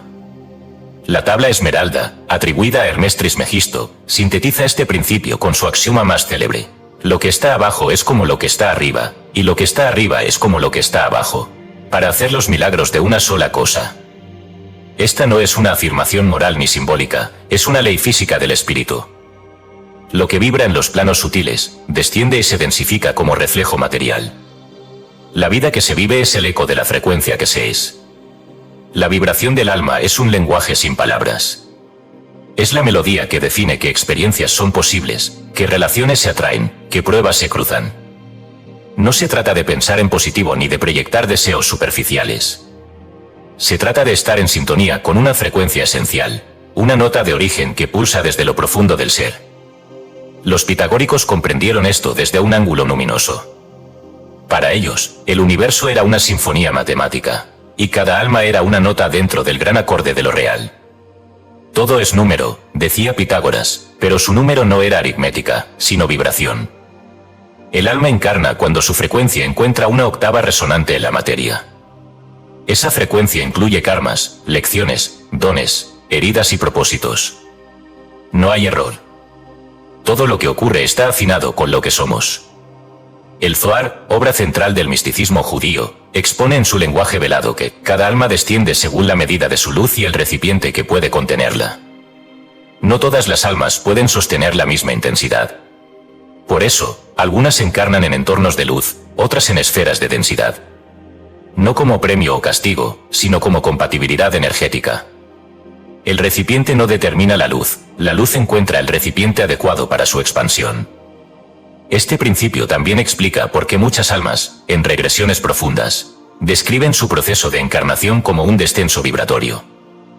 No se lanzan al azar en un cuerpo, sino que son atraídas hacia un campo vibratorio específico, como si la vida que les corresponde ya las estuviera esperando, pulsando desde abajo con la misma melodía que emiten desde arriba. La vibración, entonces, es la brújula y el terreno. Es mapa y destino. Pero hay algo aún más profundo, esa vibración no es estática. Aunque el alma nace con una frecuencia matriz, una combinación de aprendizajes pendientes, dones activos y potencial latente, esa frecuencia puede cambiar. Y cuando cambia, la realidad cambia con ella. Porque el mapa interno no está escrito en piedra, está hecho de luz. Esto significa que lo que se vive no es definitivo. El karma no es una cadena eterna. Las lecciones no son sentencias. Todo puede ser transmutado si la vibración cambia. No desde la voluntad superficial, sino desde la alquimia del ser. Un alma que eleva su frecuencia a través de la comprensión, la entrega, la gratitud o el perdón, comienza a sintonizar con una nueva versión de su propia realidad. Y lo que antes parecía destino inamovible se disuelve como niebla ante el sol. Esta es la base de todas las verdaderas iniciaciones, no se trata de adquirir poderes, sino de cambiar la frecuencia desde la cual se vive. Por eso los antiguos misterios no entregaban información, sino transformación. Sabían que ningún conocimiento es real si no modifica la vibración. El cuerpo mismo es un instrumento vibratorio. Cada órgano, cada célula, cada impulso eléctrico del sistema nervioso responde a una frecuencia. La enfermedad no es sino una disonancia. Y la curación, un reencuentro con la nota original. Así también, la psique vibra, el miedo tiene una frecuencia, el deseo, otra, la compasión, otra más. Y cada una de ellas atrae realidades que le corresponden. Cuando se comprende esto, la vida deja de ser una secuencia de accidentes y se revela como una partitura en movimiento. Cada decisión, cada pensamiento, cada emoción, altera la melodía. Nada es neutro. Todo vibra, y todo resuena. Por eso, el alma no busca cambiar el mundo, busca afinarse a sí misma. Porque al hacerlo, el mundo responde.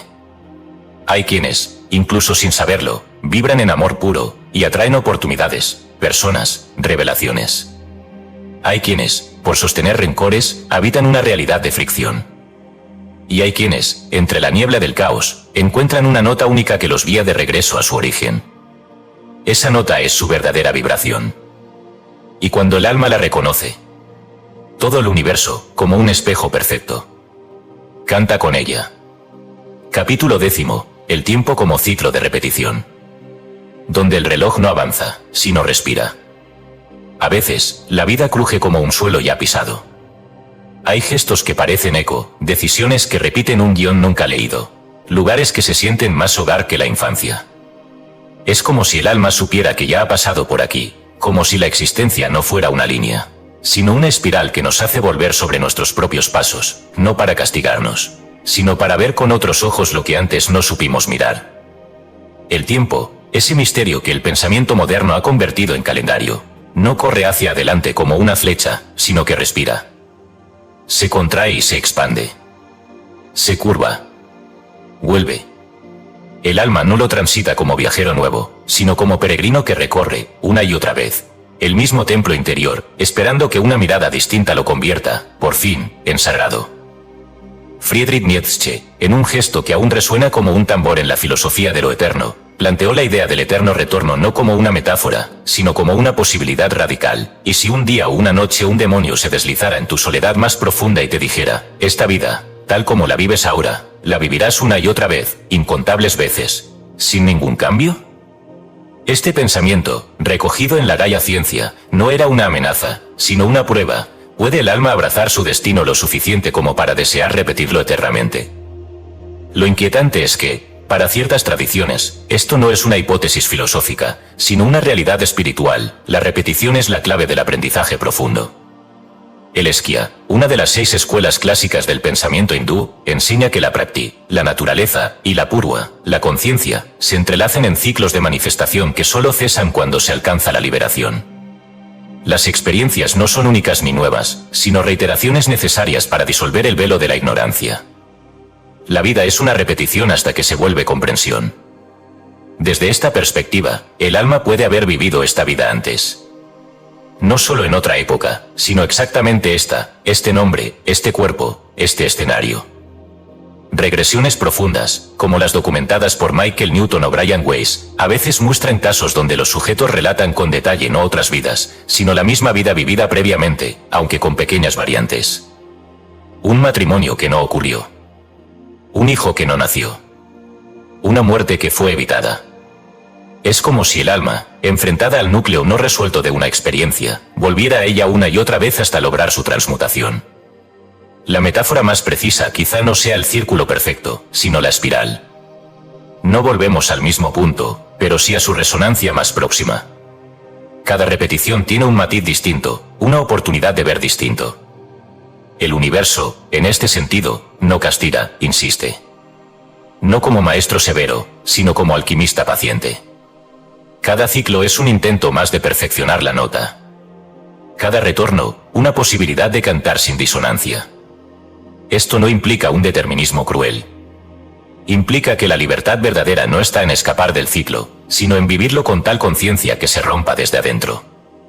Quien comprende el porqué de una repetición, deja de repetir.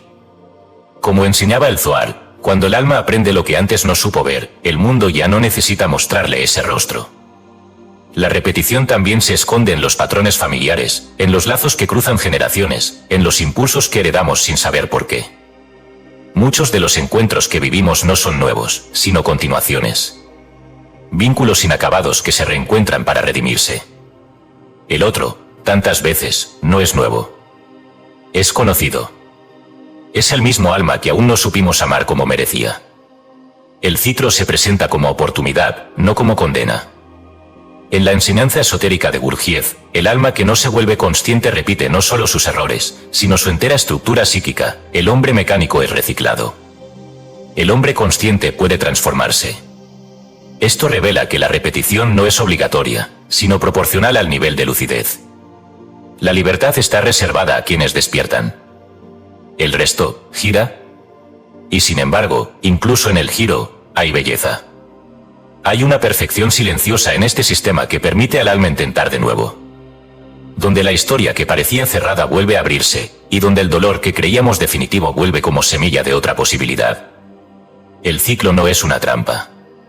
Es un regalo. Pero solo si se reconoce. Por eso, cuando sientas que ya has vivido esta escena, que esta tristeza es conocida, que este amor te espera desde antes, detente. Respira. Mira. Tal vez no sea un sueño. Tal vez no sea coincidencia.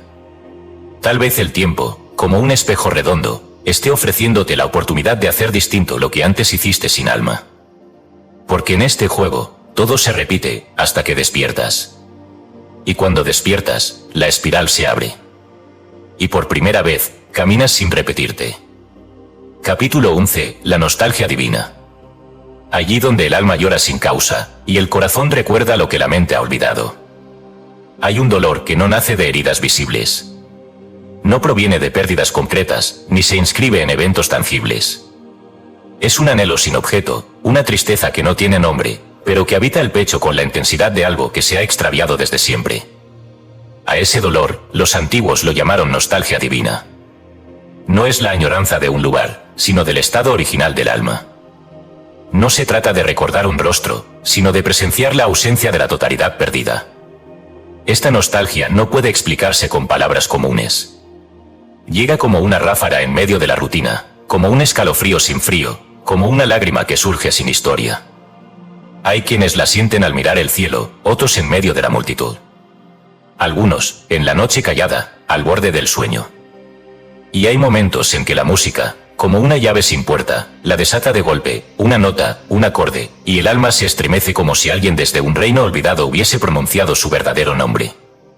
Numerosos relatos de regresión, recogidos por investigadores como Michael Newton y Dolores Cannon, coinciden en este punto crucial. Muchas almas, al recordar sus vidas entre encarnaciones, describen un estado de plenitud tan vasto, tan brillante, tan armonioso, que el mero hecho de haberlo olvidado es fuente de un dolor inconsolable. Al regresar a la vigilia, no extrañan un lugar, sino una vibración. Lo que perdieron no fue un hogar, sino un estado de ser. Rumi, el gran poeta sufí del siglo XIII, conocía este anhelo como nadie. En uno de sus versos más recordados escribió: ¿por qué te quedas en la prisión, cuando la puerta está tan abierta? Sal fuera, y como el pájaro en el aire, recuerda cómo era volar. Para él, el alma es un ave exiliada que canta porque recuerda. Y canta porque aún sueña con el regreso. De forma paralela, San Juan de la Cruz, místico español del siglo XVI, describió en su cántico espiritual un amor que no puede nombrarse, un deseo que arde sin consumirse, una ausencia que duele como si Dios hubiese dejado un hueco dentro de la carne, tras de un amoroso lance, barra diagonal y no de esperanza falto, barra diagonal volé tan alto, barra diagonal que le di a la caza alcance. En su poesía no hay dogma, sino un temblor. El alma ha sido lanzada desde lo alto y vive con la sed del que ha probado lo absoluto. Esa sed es la nostalgia divina. Un llamado que no cesa. Y hay algo en la música que parece tocar esa herida. No toda música. Solo aquella que no se explica, pero atraviesa. Aquella que parece no haber sido compuesta, sino recordada.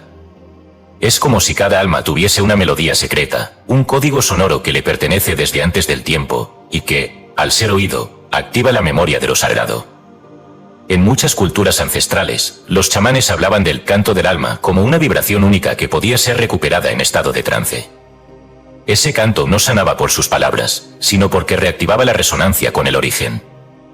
Algunos pacientes, bajo hipnosis profunda, comienzan a llorar al oír ciertas notas. Dicen que no saben por qué, pero sienten que eso es su hogar. No pueden nombrarlo, pero sí reconocerlo. Y en ese reconocimiento, el dolor se mezcla con belleza. Es el eco del reino sin tiempo, resonando entre los muros del presente. Pero no toda nostalgia paraliza. Algunas despiertan. Algunas empujan. La nostalgia divina, cuando se comprende, no es depresión. Es brújula. Nos dice que falta algo, no para entristecernos, sino para guiarnos. Señala que aún no estamos completos, que aún hay algo que debe ser recuperado, no fuera, sino dentro. En cierto modo, todo camino espiritual auténtico comienza cuando ese vacío se vuelve insoportable. No es la búsqueda del placer lo que impulsa al alma hacia lo alto. Es la imposibilidad de seguir viviendo lejos de su verdad. En las enseñanzas esotéricas se habla del recuerdo de sí como el primer paso hacia la unificación del alma.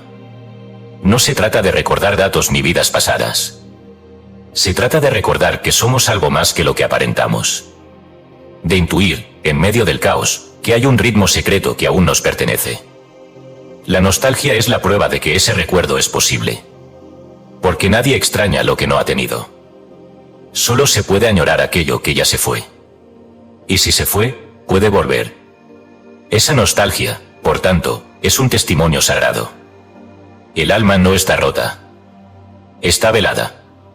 Y su dolor más profundo es señal de que aún recuerda la luz, aunque no sepa ponerle rostro. No es la memoria de hechos lo que buscamos, sino la restauración de un estado de plenitud interior. En términos cabalísticos, ese estado es el Gan Eden, el paraíso perdido que no está en el cielo, sino en la alineación vibratoria de la conciencia con su fuente. Cuando esa armonía se rompe, nace la nostalgia. Cuando se recupera, nace la paz.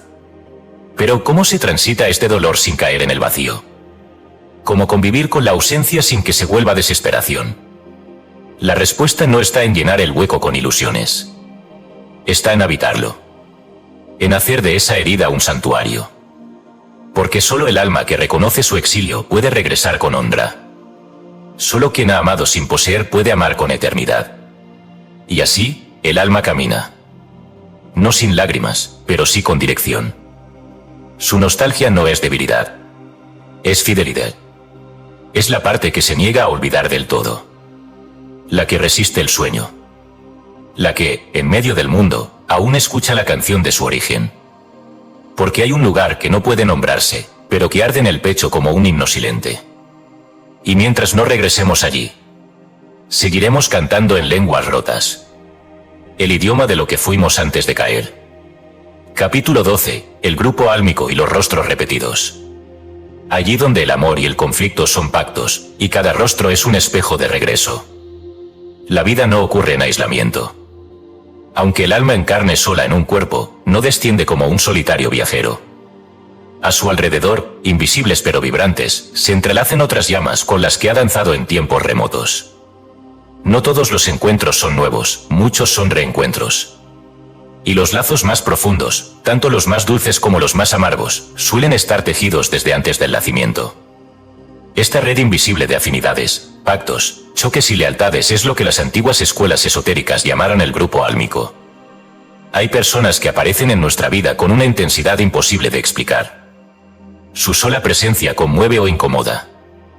No han dicho una palabra, pero algo dentro ya los reconoce. Esa sensación de te conozco desde antes no es una figura poética ni una invención del afecto. Es memoria vibratoria. Es el alma reconociendo en otro una nota familiar de su propia música. En la teosofía, se enseña que cada alma pertenece a una familia espiritual mayor, una especie de constelación de conciencias con las que ha compartido múltiples encarnaciones. En unas vidas, estos miembros son padres, en otras amigos, en otras enemigos. Cambian los papeles, pero no la esencia del vínculo. El alma necesita experimentar la totalidad del otro, el amor que da, el dolor que inflige, la traición que perdona, la ternura que recibe. Es así como las relaciones se vuelven círculos de aprendizaje mutuo. El Bhagavad Gita, en su enseñanza sobre el Dharma y el deber sagrado, expone que no elegimos al azar a nuestros aliados ni a nuestros adversarios. En el campo de batalla interior que representa la vida, cada personaje cumple un papel necesario para el despertar del alma. Tú y yo hemos vivido muchas vidas, Arjuna, dice Krishna en el capítulo 4. Tú no las recuerdas, pero yo sí. Este pasaje es más que un consuelo, es una afirmación clara de la repetición de vínculos, de la continuidad del alma más allá del velo, y del rol del otro como guía disfrazado. Los registros acásicos, ese archivo sutil que guarda las huellas de todas las experiencias del alma, confirman esta heranza constante. En sesiones profundas, muchas almas revelan haber pactado con otras almas momentos específicos, encuentros cruciales, pérdidas necesarias, amores imposibles. A veces, incluso los conflictos más devastadores fueron elegidos de antemano como catalizadores de transformación. El enemigo, en esta visión, no es el obstáculo, sino el aliado que empuja hacia el despertar. Algunos lo han llamado enemigo sagrado. Hay una antigua enseñanza gnóstica que dice: quien más te hiere es quien más te ama desde el otro lado. Esta frase, lejos de justificar el sufrimiento, revela que el alma comprende desde planos superiores que la evolución no siempre viene envuelta en dulzura. Algunas almas nos aman lo suficiente como para hacernos crecer a través del dolor. Nos desafían, nos rompen, nos confrontan. Y lo hacen porque conocen la fuerza que somos capaces de descubrir solo al tocar fondo. Pero también están los rostros que sanan. Los que sostienen. Los que han caminado con nosotros en muchas vidas, guiando desde el silencio. A veces los encontramos en la infancia, a veces los reconocemos en un cruce fugaz. y aunque no permanezcan, dejan una huella indeleble. Son miembros del mismo grupo álmico que vinieron a recordarnos que no estamos solos. Que alguien más recuerda nuestra canción. Blavatsky sugería que estos grupos no solo comparten historia, sino frecuencia. Es decir, evolucionan juntos. Cuando una alma despierta, su vibración afecta al resto del grupo, como una cuerda que, al ser pulsada, hace vibrar a las demás por simpatía. Por eso, cada avance individual tiene una resonancia colectiva. Y cada acto de conciencia, por pequeño que parezca, puede romper patrones ancestrales en todo un linaje álmico. Esta visión transforma radicalmente la forma en que percibimos nuestras relaciones. Deja de haber víctimas y verdugos. Solo hay actores en un teatro cósmico, interpretando sus roles con la esperanza de que el otro recuerde. Cada padre difícil, cada pareja que nos abandonó, cada amigo que nos traicionó, puede ser un maestro disfrazado. Al igual que cada amante fiel, cada guía generoso, cada hermano del alma. Todos forman parte del círculo que, vida tras vida, nos ayuda a mirarnos más profundamente. Y sin embargo, hay algo aún más misterioso: estos lazos no se rompen con la muerte. Muchas almas relatan, en experiencias cercanas al fallecimiento o en regresiones espirituales, que son recibidas por rostros conocidos, incluso si no nos reconocieron en la vida presente. El grupo álmico, como una coral silenciosa, los espera, los guía, los ayuda a revisar la encarnación que acaba de terminar. No hay juicio, solo compañía. No hay condena, solo espejos. Así, el alma comprende que lo que parecía separación era solo distancia temporal. Que lo que dolía como pérdida era, en verdad, un pacto sagrado. Y que aquellos que nos cruzamos, una y otra vez, con nuevos nombres y nuevas máscaras, son fragmentos del mismo círculo de luz que nos acompaña en el viaje eterno de recordar quiénes somos. Porque el otro nunca es otro del todo. Es uno de los nuestros, llevando el disfraz necesario para que la escena cumpla su propósito. Y cuando lo comprendemos, incluso el dolor se arrodilla ante el misterio del amor que nunca olvida.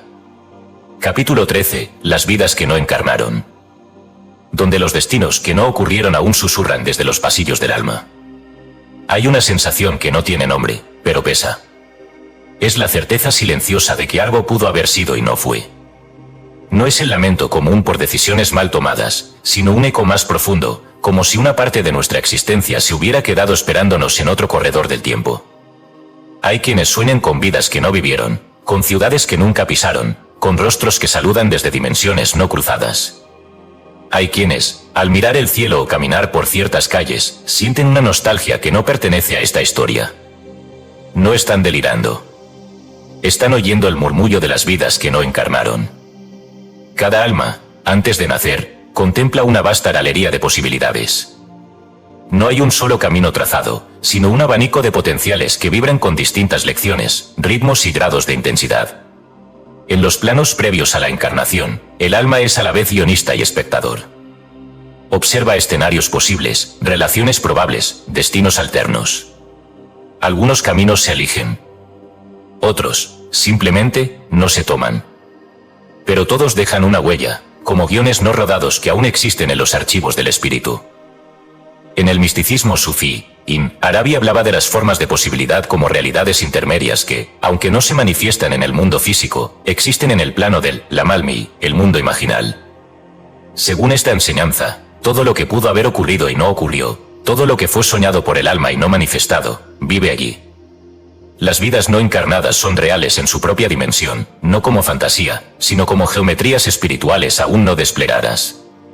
El budismo tántrico, especialmente en la escuela Dzogchen, enseña que la conciencia pura, el Rigpa, contempla todos los fenómenos como reflejos de su propia luminosidad. Dentro de esa visión, las vidas que no fueron tomadas también son expresiones del juego de la mente primordial, sueños que podrían haber sido encarnados si la intención hubiese girado un grado hacia otra frecuencia. Así como un caleidoscopio cambia con un leve giro, el alma puede haber contemplado una existencia completamente distinta a la actual, y simplemente no la eligió. Sin embargo, el no haberlas vivido no las borra. Hay fragmentos de esas vidas que se filtran en la existencia presente como intuiciones. A veces, ciertas habilidades surgen sin haber sido enseñadas. A veces, se teme a lo que nunca se ha conocido. Se ama a lo que nunca se ha visto. Son sombras de lo no vivido. ecos de la otra versión de nosotros mismos. Dolores Cannon, en sus exploraciones hipnóticas, registró casos donde las almas describían ver múltiples posibles vidas, proyectadas como hologramas frente a ellas antes de encarnar. Algunas almas elegían vidas difíciles por motivos de evolución acelerada.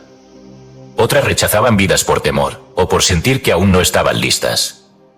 Algunas regresaban una y otra vez al mismo cruce, repitiendo el examen de una posibilidad aún no tomada.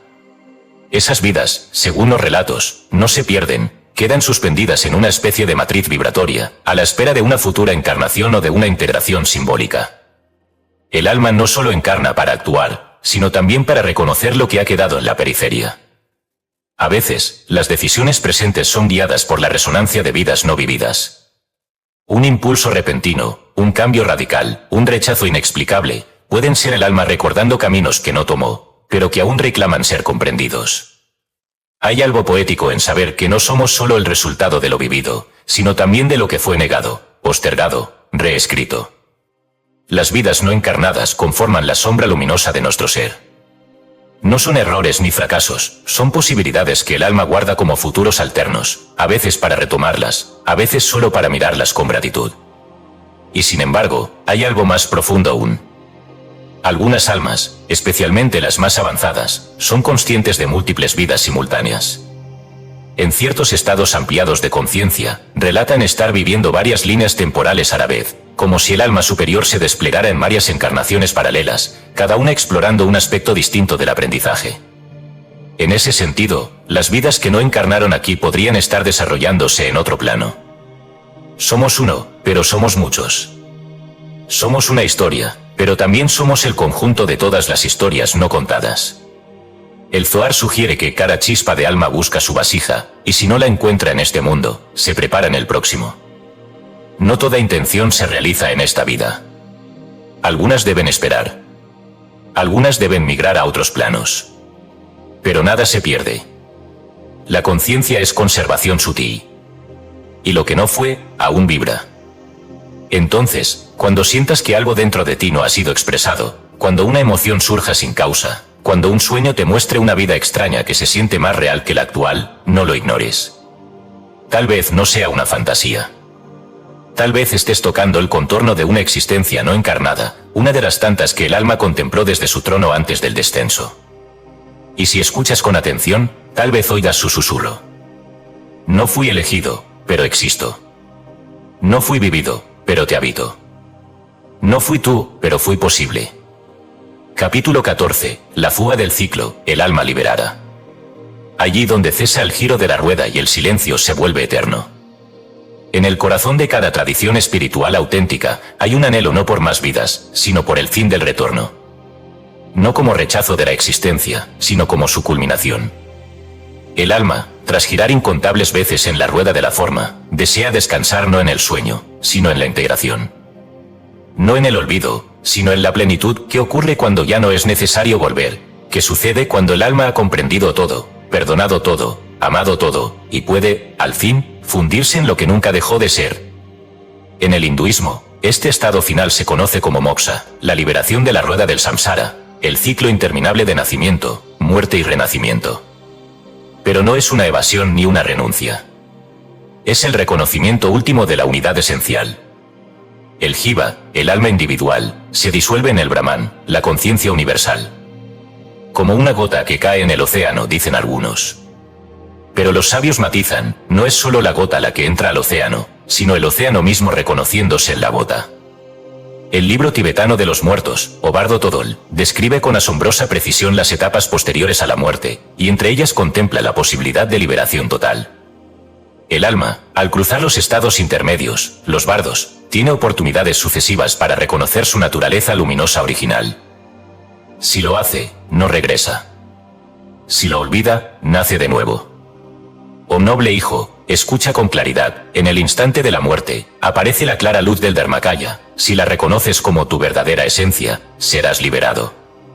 No hay juicio ni castigo. Solo el espejo del ser. Y solo quien se atreve a mirarlo sin velos puede dejar de reflejarse en el mundo físico. En muchas regresiones avanzadas, las almas narran que tras muchas vidas, y al alcanzar un estado de profunda expansión, llegan a un plano donde ya no sienten necesidad de volver. No por cansancio, sino por completitud. Han vivido lo que debían. Han ofrecido, recibido, reparado, iluminado.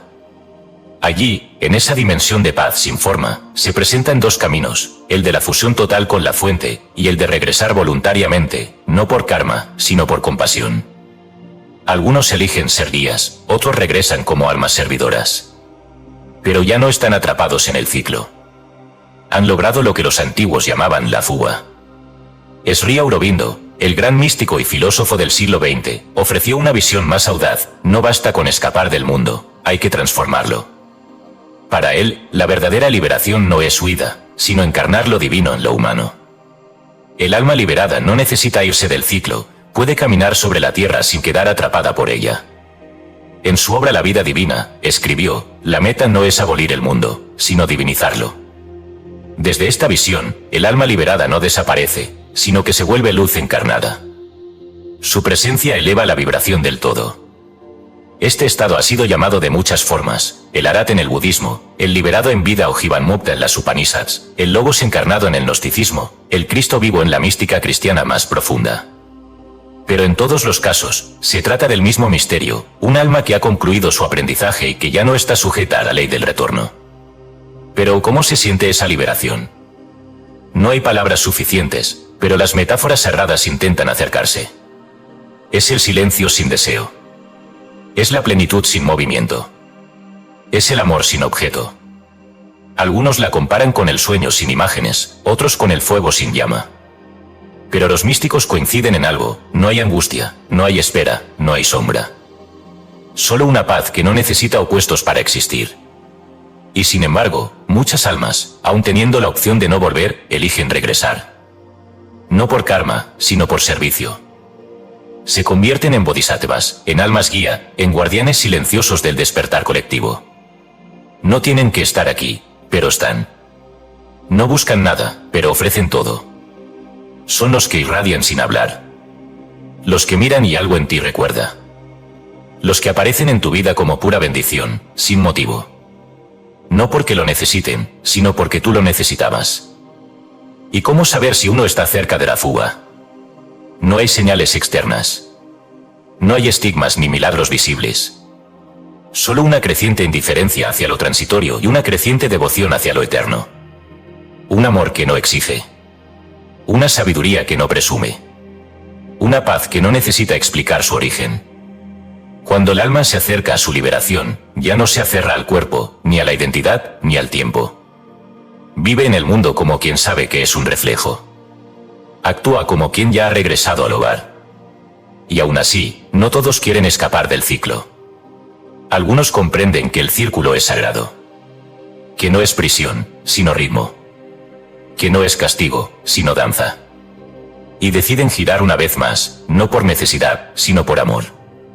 Porque saben que mientras haya una sola alma dormida, ninguna está completamente despierta.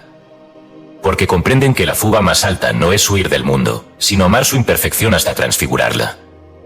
Así, la fuga del ciclo no es un final. Es una puerta que se abre hacia lo innombrable. Y quien la cruza, no desaparece. Se convierte en luz que ya no proyecta sombra. Y en ese instante, el alma deja de girar. Porque se ha vuelto el centro. Capítulo 15, el último recuerdo. Donde el alma susurra lo que olvidará, y el silencio pronuncia su verdad más alta. Antes de cruzar el umbral, hay un instante en el que todo es claro. El alma, suspendida entre la vastedad de lo eterno y el vértigo de lo terrenal, contempla lo que será con la mirada de lo que fue. No hay miedo. No hay duda.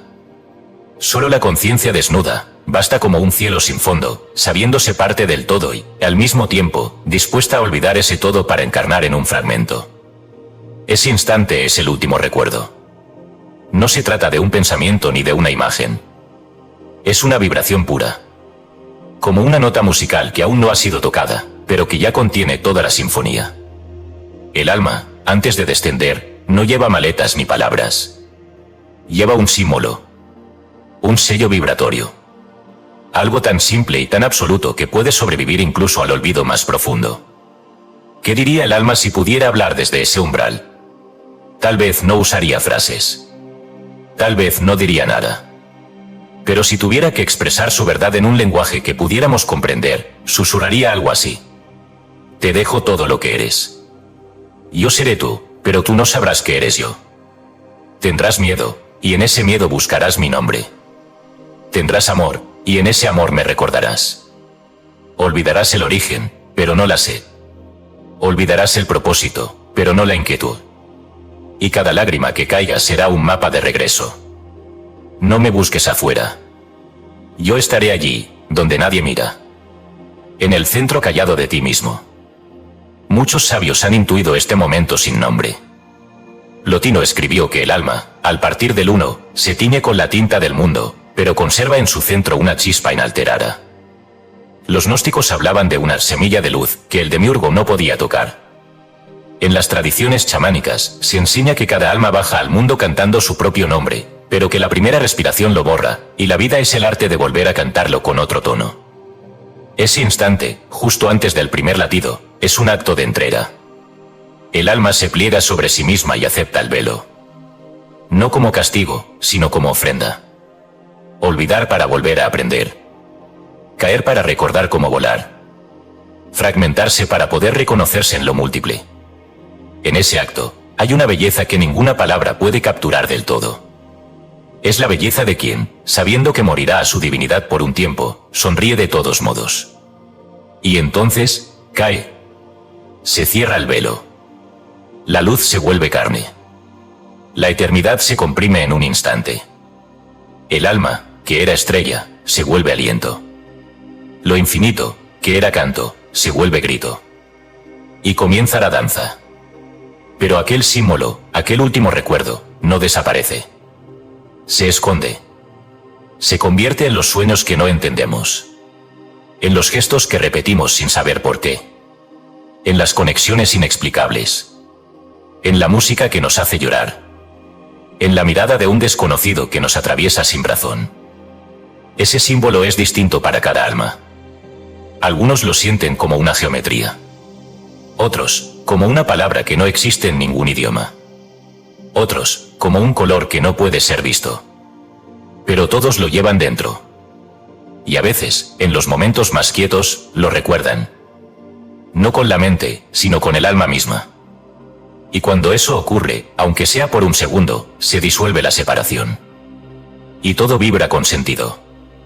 Ese es el último secreto. No está escrito. No se enseña. Se revela. Tal vez no podamos nombrarlo. Tal vez no debamos. Porque hay misterios que no han sido hechos para ser explicados. Solo para ser reconocidos.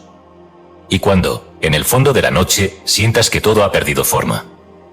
Cuando lo vivido parezca sueño. Y lo soñado, más real que la vida. Recuerda que hubo un instante en que lo supiste todo. Y aunque lo olvidaste al nacer, fuiste tú quien escribió la historia que estás viviendo.